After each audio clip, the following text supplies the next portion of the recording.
Hi everybody, welcome to All Games New and Old. I'm David Rodriguez, and today we're going to be reviewing Dice Masters. Now, the original set came out in 2014, published by WizKids, and it's designed by Eric Lang and Mike Elliott.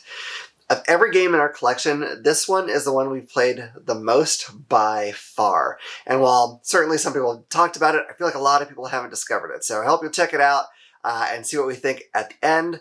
But since this is a head-to-head battle kind of game, we're going to check in with our sister programming, the All Games New and Old Gaming Federation. Welcome everyone to the All Games New and Old Gaming Federation, where we talk about head-to-head battle games. We have an action-packed night for you tonight with the tag team of Hillary and David Rodriguez reviewing Dice Masters. Before we get to that, let's go backstage where Vicious Trish is standing by with the Meatball Man, Sandy Ravage. Big, I don't know what to tell you. I can't find Meatball Man back here for the review at all. He's supposed to be here. I don't know what's going on.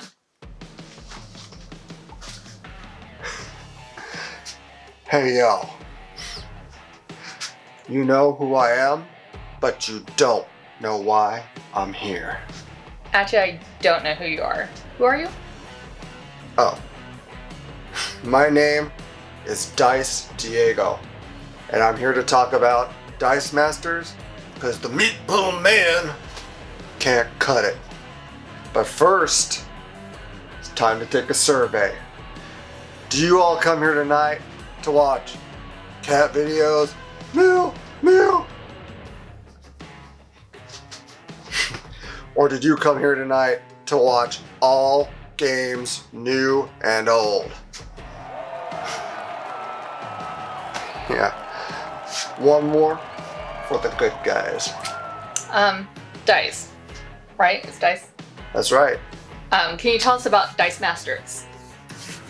Dang, RT. Be a little patient, I'm getting there. Alright, fine.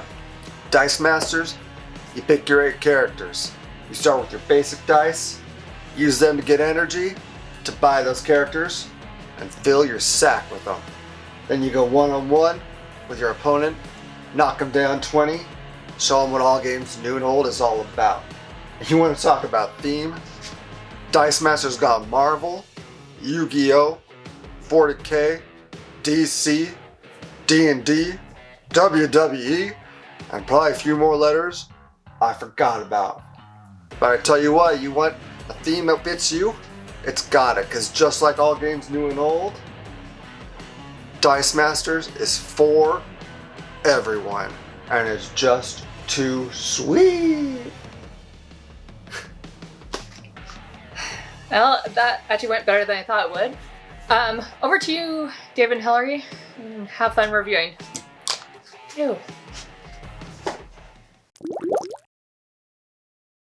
Okay, so I honestly don't know what this Gaming Federation thing is, or if it's real, or where it is, or how it is. I don't understand. But I think I do understand this game, so let me try to tell you about it.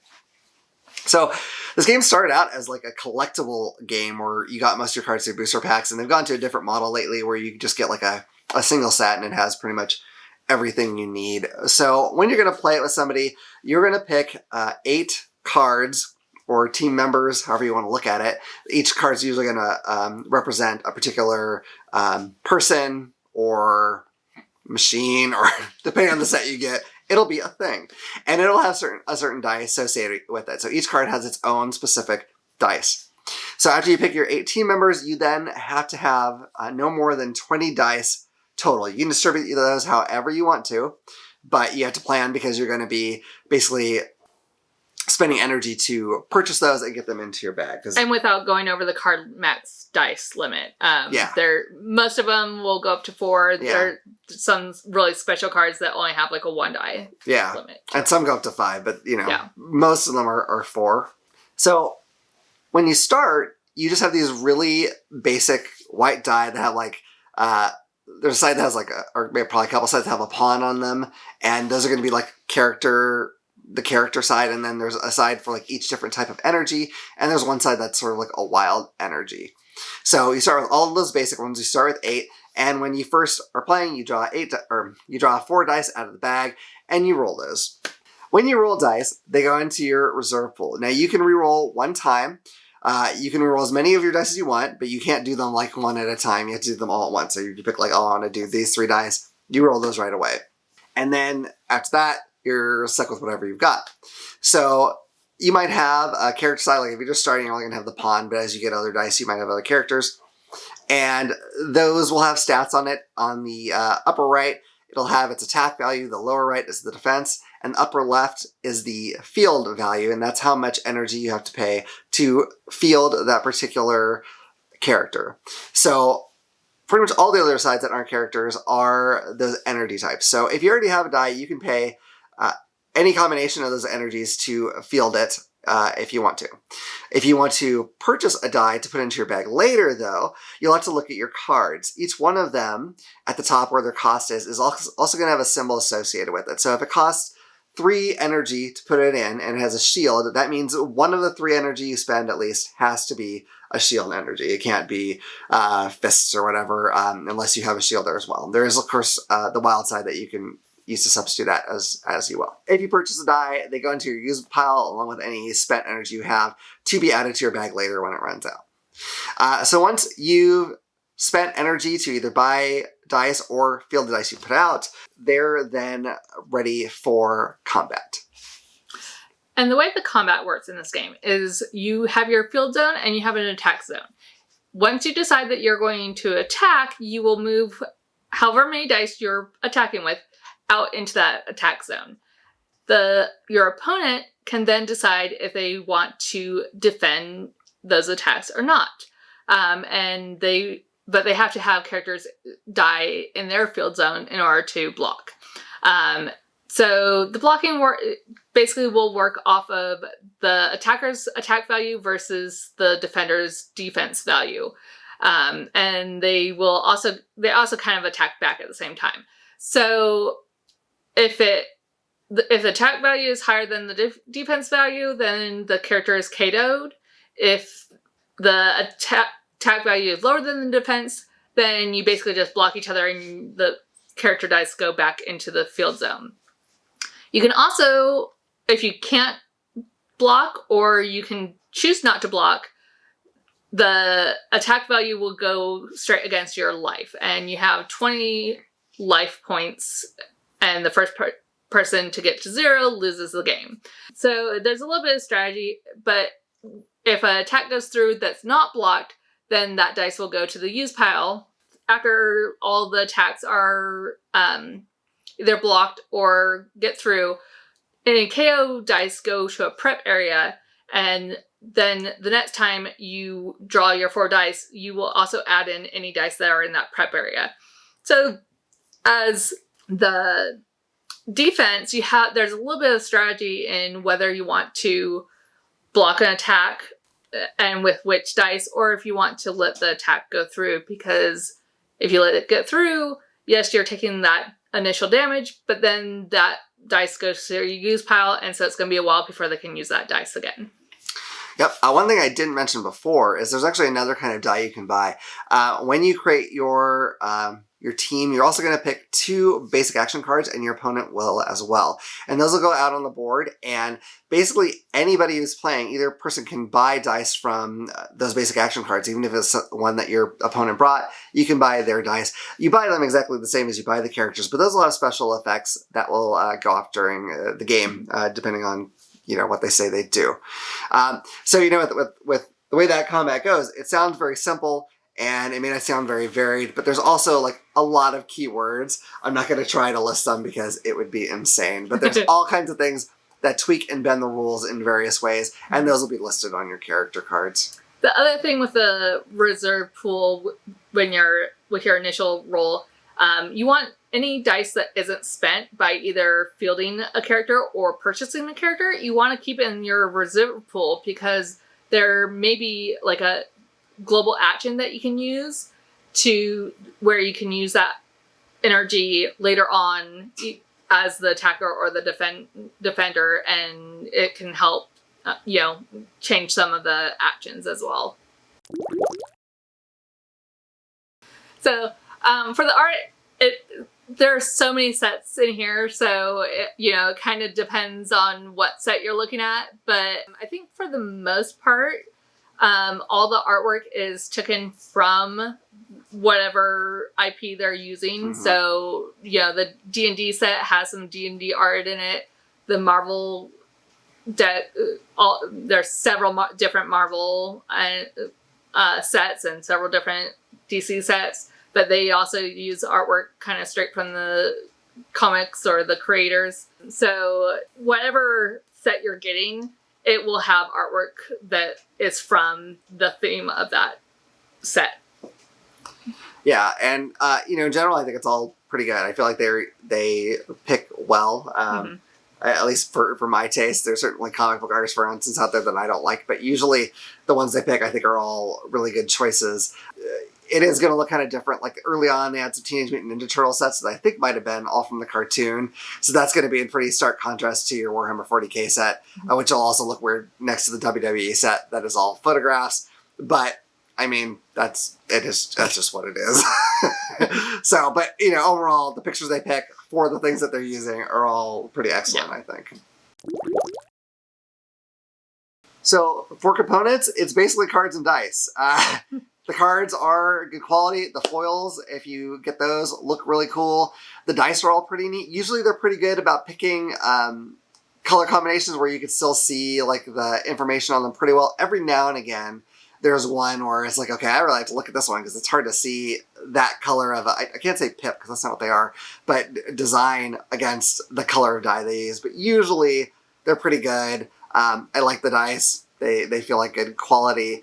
The one thing that you may find, especially if you get some of the older sets, I'm trying to remember if the newer sets do this or not, but they come with these, paper baggies. I mean, they'll probably hold up a while. There's nothing really special about them, though. They're paper with art on it. And then also, we printed out these little play mats. We also have some neoprene ones that we often use. But there's not like a nice play mat that comes in a set. So you're going to have to pick how you want to do it. Either print it or buy one. So there's that. But it's not a big deal. I mean, I guess you could just designate certain areas of your table as this thing and that thing, but it is kind of nice so your opponent can know too exactly where everything is.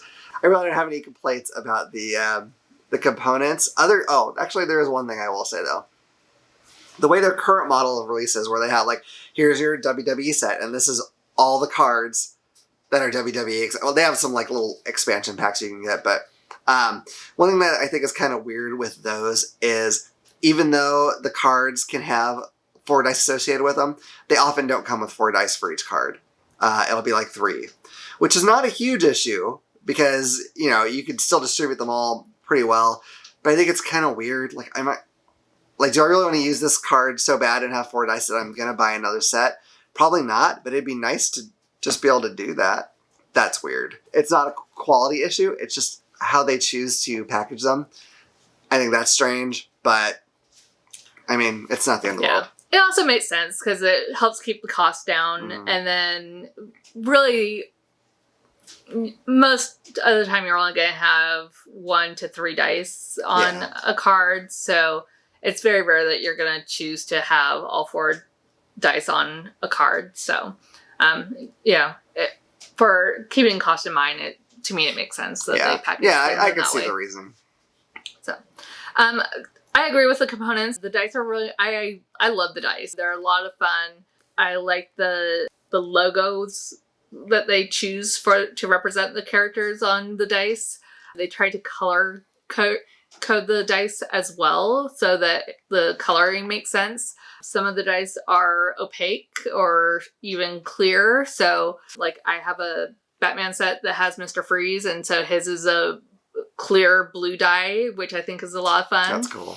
And so I think they did a really good job of making it so that you can easily look at the dice and figure out whose dice belongs to who. I'm actually really impressed with the paper bags that came with at least the sets that we were getting.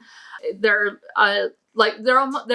they are paper bags, but it's like a linen paper, so Yeah, that's true. it's a higher quality than just like cardstock or something like Yeah. that. So it will last longer than, you know, just a regular paper bag. Yeah, and you're not doing anything crazy with it. You're not like, you know, putting lead weights in there to carry around anyway. So it should be able to withstand, you know, putting dice and yanking them out every now and again. Yeah. So. So for theme, it's a little tricky with this one because there are so many themes to pick from. And even some of the themes have multiple sets to pick from. Mm-hmm. That's one of the things that I love about this game is that, you know, if you're not a comic book fan, there's Yu-Gi-Oh!, there's D&D, there's 40K, there's WWE, you know, there's probably some others I'm forgetting about right now, but there's so many different themes that go with this game. There's probably some theme out there that you will like. It might be harder to get now, but there are so many themes that, you know, there's probably one that you can find that you will like. Yeah, definitely. I agree with that. You know, I happen to like pretty much everything that they've come out with. Like, I'm not super against any of them. I like Warhammer 40K. I guess that one's kind of like the weirdest one for me because the other sets we have are all like very specific characters, and there are some in the 40K set as well. But some of them it's like Orc Boy with Chop or something. I don't remember what they all are, but like some of it's like very like your generic unit type, whatever. But still, I mean they're cool, and those are the ones that are cheap. It's like the name guys that are all expensive, so makes sense. What I'm always really impressed by is. And it's so tough without really sitting down and walking you through like all these characters, but you wouldn't think that they could capture the essence of these characters with these dice and cards. It doesn't seem like that could possibly be enough. And I guess some of them maybe less so than others, but a lot of them are like, oh, this makes sense. This person acts this way. Yeah. Like it totally, like this is how they would be. You know, if you have like some super big, you know, rampaging dude, like, I don't know, Juggernaut or something, it makes sense that he has Overcrush, so even if you block most of his damage, the rest of it's going to get through. That makes perfect sense. It's brilliant. And there's so many things like that where it just really, they really do manage to capture these characters, and I think that's really fun. When we play, we usually will each either pull from one set and we'll kind of draft our characters, or we'll each pick a set because we've got several, and we'll just make our teams out of like whatever set we each individually pick and then go against each other. I know if you're playing in the tournament scene, like people will mix the characters from different sets. Thematically, that's kind of weird to me, although I guess when you're talking about comic books and all this other stuff, like, I mean, it's not unheard of, so... Occasionally it won't really work very well for you if you're pulling from too many sets, because there are quite a few cards that will kind of build off of each other, or they'll have a rule that is specific to that set.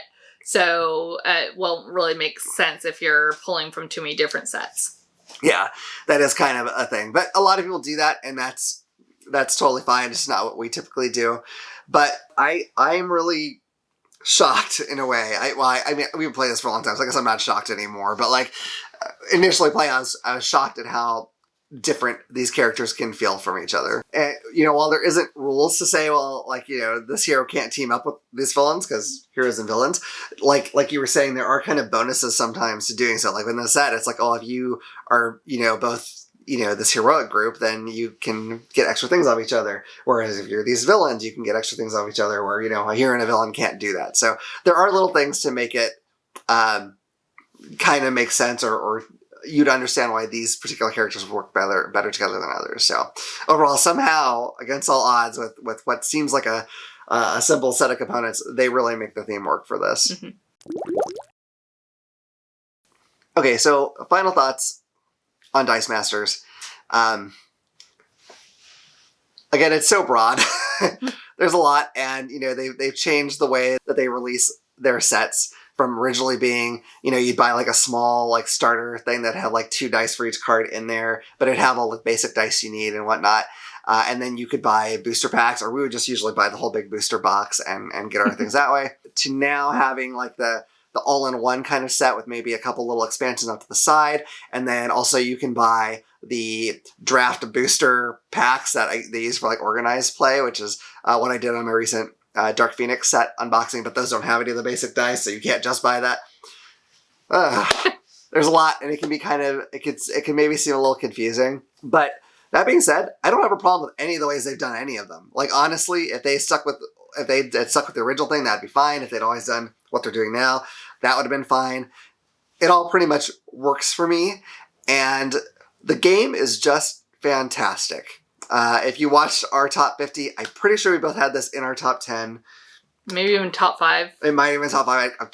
I'm blanking now, but like either way, really high for us. And this is a game that when I first saw it, because the first set was Avengers versus X-Men, which is the theme, I'm definitely interested in. But I looked at it and I was like, dumb dice game. Stupid. And I moved on. I wasn't too into games I wasn't as much into these games at the time, but I was like, this is probably like a little junky thing that isn't great.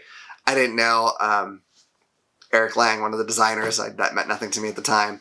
And I'm bummed because that first set's really hard to get anything from. It's so hard or expensive. Oh, I failed.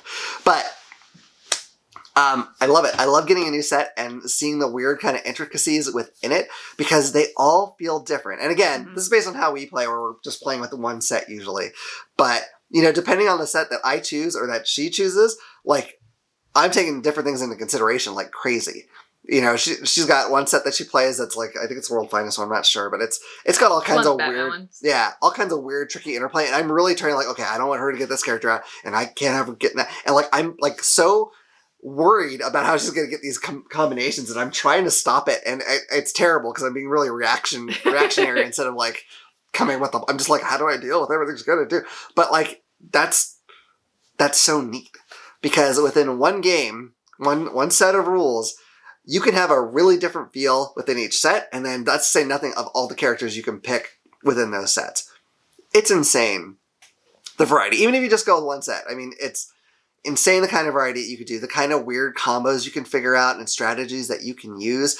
And, you know, the dice, of course, do add a lot of luck to this, but it's like a deck building game with the bag building because you're changing your chances of pulling out different things out of your bag. You're getting more likely to pull out your Wolverine if that's what you want, you know, whatever it is. And it's so addictive. And it's like every time you reach into that bag, you pull it out and you look and see what's in your hand. It's so exciting, like, as you're opening your hand to look at your dice, like, did I get the thing I need? And it's either like, oh, no, I didn't. I have to make do with what I've got. Or like, yeah, you're in for it now, sucker. And then you have to roll it as you get that character. Yeah, and then sometimes, like, you roll and you're like, I can't get it. Or it's like, or you do, but you don't have enough energy. Or you got all good stuff, but like now you've rolled all the sides you want, but you don't have enough energy to get them all, and you have to decide now what you need. My God. Every step of this game I find really exhilarating. I just do. It's so damn good. And it frustrates me in a way to know it. Like, I know in our area there's not much of like a scene, an organized scene for this, and I don't know that I'd get involved with it anyway. But that saddens me just because that means a lot of people around here probably aren't playing it, which is a bummer. And I know there are pockets around the country, and I don't know if this is international or not, but probably in the world too, that people are playing it. But it boggles my mind, and all I can assume is that people are doing the same thing that I did when I first saw it, and they were like, dumb dice game, and aren't trying it. Because I think if gamers tried this game, I think they would absolutely fall in love with it. Like, there's no reason if everyone gave this one a shot, this game wouldn't be flippin' gigantic. Because it is so damn fun. It's so good. And every time, I think, you know, we played recently to refresh ourselves for this review, and it'd been a while since we played before, and it just all comes back, and you're like, oh my God, I remember how good this was now. It's fantastic. So, other than, you know, weird changes in how they release things and whatnot, which is not really the fault of the game, I can't honestly find fault in this game. I can't. I think you know, there might be some cards that you never use, I guess, but that's true in any kind of thing where you have this many options. It just is. So I have to give this a 10. It's such a blast. If you are unwilling to try this, I'm mad at you. I'm mad at you. I'll fight you. I'm not a good fighter. I'll probably lose. I'll probably lose. I'll throw dice at you. I'll probably lose, but you'll have gone through all that effort when you could have just played the damn game. Play this game. Please try it. Find someone to show you how to play it. If you don't want to buy something, fine. Find someone to show you how to play it. It's fantastic. Try it. Try it. Make this sweep the world. It's so damn good. For God's sake, people. Now I'm all upset. You better start talking.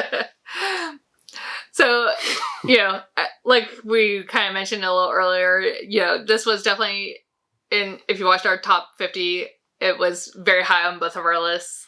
I don't remember where it was on mine, but I'm pretty sure it was in the top 5. And it's such a fun game, and there's so much complexity to this game, but it's also a very easy game.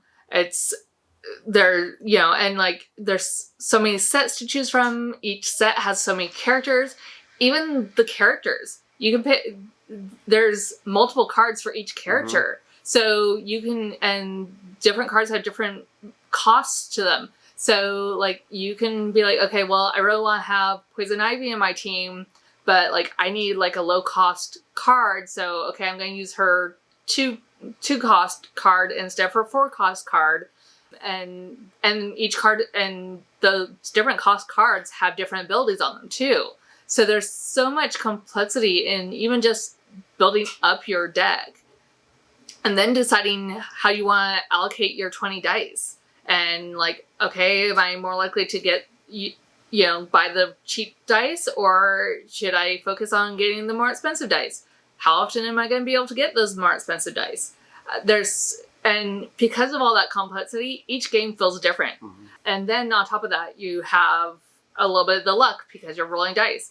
If you've seen some of our other games, a lot of the games, I end up kind of dinging if it has too much luck in it. And so for a game that's all about rolling dice, I love this game because even though there is luck in it, there's still a lot of strategy in it. And so the amount of strategy that's in this game outweighs the luck of rolling the dice to me. And I just have so much fun with this. And it's been, I think almost 2 years since the last time we played, just because we've been so busy with playing games to be able to do this review channel. And so when we got the new Dark Phoenix and we went to go play it, I actually started getting giddy because I was like, oh my God, we get to play it again. And I was so excited about it. And, there's some of the keywords we had to look up, but for the most part, even though it's been 2 years since we played it, as soon as we started playing it, we were right back in it. And we were like, yep, this is how this goes. This is how this goes. And, it was kind of like running back. We just, as soon as we started playing, we remembered all the rules, or most of the rules. Or at least I did. I don't remember a damn thing of it. But it's such a fun game, and there's so much strategy to it, and things can change really quickly too. The game that we played, for the good portion of the game, I had a really strong lead, but then he got his Dark Phoenix out. And he ended up winning the game because he was able to get his Dark Phoenix out and do her powerful move. And so the game can be really quick. And so it's really easy to just re-rack it and set it up again and play again. Yep. So if you can't tell, I'm going to be giving it a 10 as well. Because I love this game and I'm so excited, and I'm really excited that we got to play it recently. Me too. So that's it. Perfect 10 score across the board. Go out and play the damn thing. If you want a recommendation, Becky Lynch is an absolute beast card. Fantastic. Dark Phoenix, also amazing. Anyway, I hope this review has been helpful to you. If it has, please hit like and subscribe and click the little bell icon so you can know about the next time we put out a video. Otherwise, look forward to seeing you all around the table again at All Games New and Old. Bye.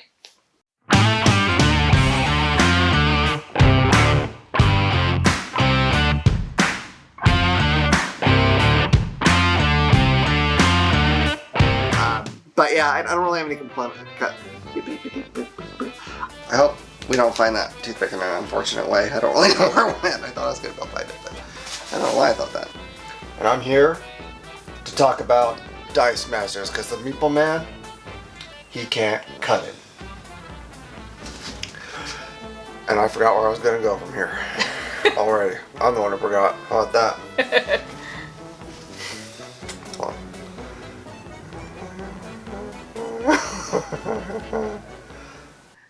If you enjoyed that video, you might also like this one. Or this one.